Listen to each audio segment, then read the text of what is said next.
a 500 liters brewhouse with much water tank, boil water tank, hot water tank, electric steam heat boiler, and it also connected with the keg washer.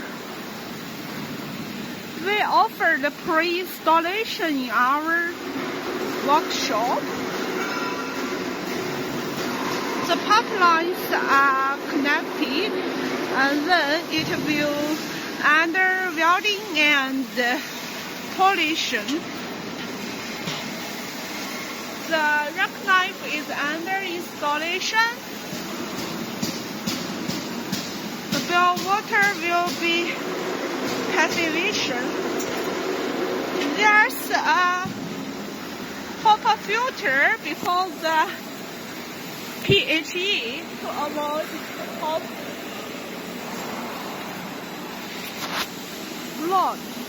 It's a keg washing machine. It has been pre-installed.